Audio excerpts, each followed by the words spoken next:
Assalamualaikum warahmatullahi wabarakatuh.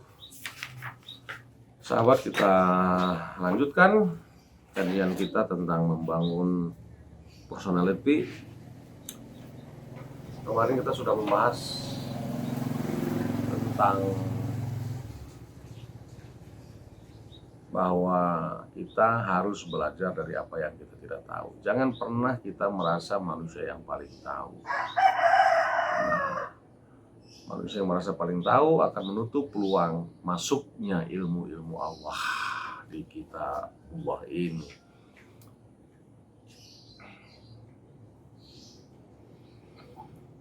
Kita lanjutkan sekarang bahwasannya ya, ini saya akan menjelaskan kajian membangun personality ini lebih tajam ya, artinya lebih detail dari yang kemarin itu. Yang kemarin itu boleh dibilang dasarnya. Sekarang kita masuk kepada penajaman. Ya. Jadi ini lebih kepada pembangunan personality yang lebih implementatif, bisa lebih mengenal lebih jauh tentang nafs ini, ya, bisa mengenal lebih mendalam tentang apa dan siapa sebenarnya diri kita ini.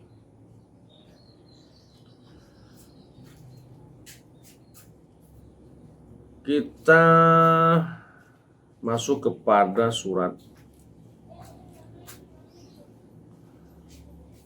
73 ayat 20. Ya. Di surat 73 ayat 20.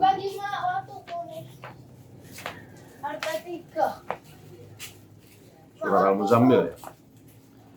Nah, stressing yang mau kita angkat adalah pada kalimat wa ma tuqaddimu li anfusikum min khair. Nah, di sana ya, ada kata nafsnya di sana, ada kata kidamnya di sana, ada kata khairnya di sana. Ada 3 kata yang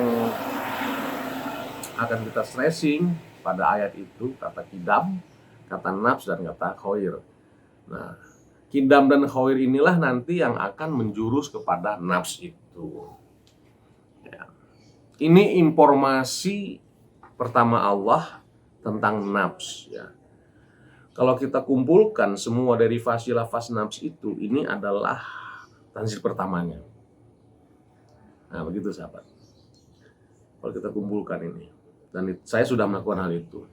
Semua derivasi lafaz nafs, semua derivasi lafaz akal, semua derivasi lafaz kolbu, semua derivasi lafaz yang berkaitan dengan insan. Nah, jadi seluruh derivasi yang berkaitan dengan kemanusiaan ini akan kita kumpulkan semuanya, kita kompilasikan menjadi bahan kajian. Nah, di surat Al-Muzammil ayat 20 inilah informasi pertama dari Allah tentang nafs. Kenapa saya bisa mengatakan ini informasi pertama dari Allah tentang nafs? Karena ini tanzil pertamanya.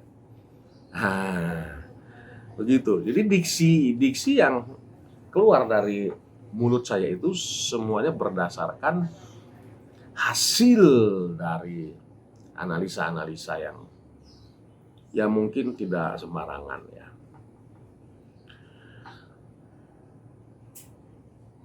Apapun yang kita lakukan ya, wama tuqaddimu, apapun yang kita lakukan itu semuanya merupakan muqaddimah ya, kidam ya.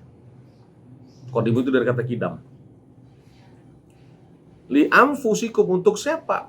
Untuk nafs itu sendiri, untuk nafs kalian ya. Min khair, yang siogianya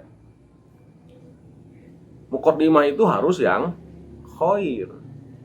bukan minsu, bukan yang negatif. Nah, kita eksplikasi lagi dari kalimat ini ya. Lembaga manusia ya atau lembaga diri manusia itu tidak statis. Lembaga diri kita itu tidak statis. Dia itu dinamis yang senantiasa harus dibangun. Nah, ini perlu dicatat ini. Ini lembaga diri kita sekarang ini belum selesai pembangunannya. Ya. Pembangunannya belum selesai. Kita dengan eksistensi kita seperti ini, juga substansi kita seperti ini, itu belum selesai. Itu senantiasa harus dibangun. Jadi setiap hari kita itu harus menjadi makhluk baru lagi, sampai nanti kita mati.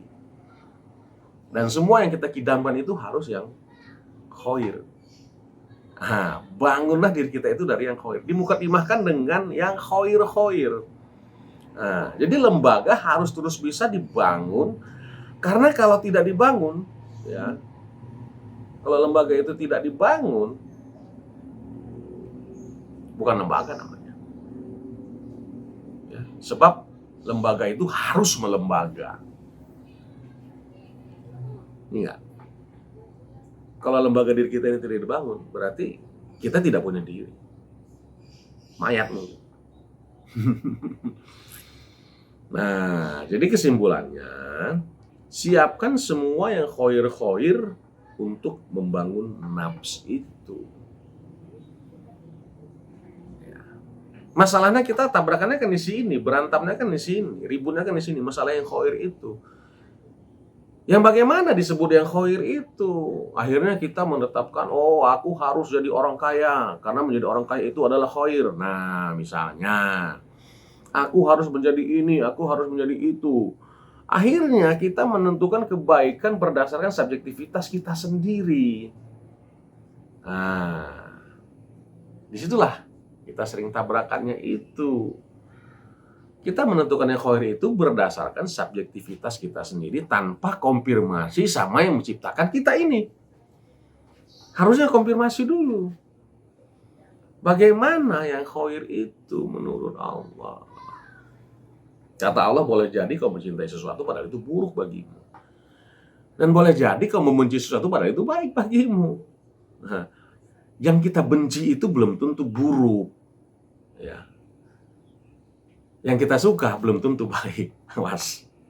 Disinilah butuh ketelitian, butuh kecermatan agar kita tidak memberikan kontribusi atau material yang salah dalam pembangunan nanti. Karena kalau komposisi ya materialnya buruk, nanti akan berdampak hancurnya diri ini. Kenapa? Komposisi yang kita berikan pada diri ini adalah sesuatu yang buruk, akhirnya hancur, runtuh, bangunan itu tidak kokoh. Begitulah analoginya. Jadi ayat ini sebagai landasan, ya, ini sebagai landasan. Yang mana yang harus dikidamkan, yang mana harus dibuang.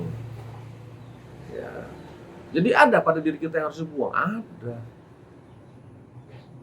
ada yang nggak perlu dalam diri kita, misalnya gede ambek, itu harus dibuang, harus dibunuh. Makanya dalam satu ayat mengatakan, bunuhlah dirimu, bukan membunuh diri secara fisik, tapi secara ini tadi, sifatnya, karakter yang buruk itu harus segera dibuang. Ya, berikan karakter yang baik, bukan karakter yang buruk. Nah, pada ayat ini, jadi yang khair itu harus ada extra time ya, untuk membuat satu bangunan menjadi bangunan yang kokoh, baik, dan mumpuni tentunya membutuhkan extra time. Gak bisa hanya sekedarnya saja. Nah, itu makanya saya setiap hari bang nggak capek. Setiap hari bikin konten. Enggak. Ya, karena saya sendiri pun terbangun. Apa yang saya sampaikan itu justru membangun personality saya juga. Jadi sebenarnya saya sendiri mengambil materi dari apa yang saya sampaikan sendiri, bukan hanya sahabat-sahabat semuanya. Nah, jadi kesimpulannya, kita harus terus memberikan materi-materi yang terbaik pada struktur diri kita ini, baik secara eksistensi maupun secara substansi. Karena diri kita ini adalah sebuah lembaga yang tidak statis. Diri kita ini belum jadi. Kita ini masih makhluk setengah jadi. Kapan jadinya? Nanti setelah kita mati akan dibangkitkan kembali. Itulah diri kita yang sebenarnya. Assalamualaikum warahmatullahi wabarakatuh.